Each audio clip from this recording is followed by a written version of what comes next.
จ้าเมืองท่าแขก พวกเจ้าเห็นตาดีอะไรเนาะ เดี๋ยวไปเอาเนี่ยไปหายเลยว่า ต้นโพเกียนแล้วก็ แนวหวังนี่คือทายเอาเลยซุ่มเลยตัวมา ถ้าเห็นบ่ไอ้หวัง ซุ่มเลยแหละ มันสีเนาะสีย่อยใช่เนาะมันจะบ่เห็น ย่อยใส่ สีย่อ เอย อันนั้นให้มันเปรียบๆ เอา คือ โอ้ เห็นไง นะเอาโอ้นะสามแต่เออ ยังเห็นไง ดึงข้างไปบ่บัดนี้ โดย ทาสี สีขาว ขาสีขาว เดา เดาเอา ดูยาปู พรหมา ยาปู จิรามณี พมมาประเทศ อดีตเจ้าเมืองท่าแขกเกิดวันที่ 15 เดือนตุลา เกิด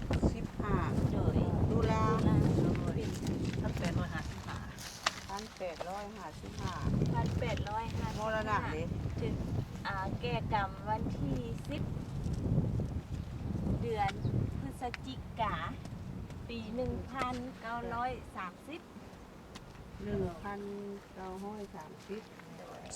อันนี้ยาก สองสัตวรรษ ปูม้าเนาะเนาะบ่เป็นพุทธีพุทธียังน้ำหลังเนาะ ที่เราอยู่วัดนั้นจะโทษคุณ ยังน้ำหลังเนาะ ปี1859แก่กรรมวันที่5แก่กรรมวันที่ 5 เดือนมิถุนา อันนี้ละพ่อ ปี อยู่ที่ว่าพ่อเนี่ย 1895 โอ้เนี่ยปู พ่ออยู่เนาะ ยังมาลา ได้เลย อ่ะเบิดนั้นเบิดเหรอ เบิด เฮ้ยเรา เนาะ เกิดมื้อเดียวกันกับยายสื่อวันที่5 เดือน 5ขัดรื่นกันปีโอ้เบิดแล้วพ่อจะได้มาเป็นหลานเพิ่นเนาะ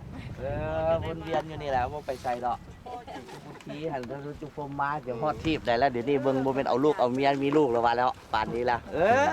1,930 มันละวะพดส่งมันละวะ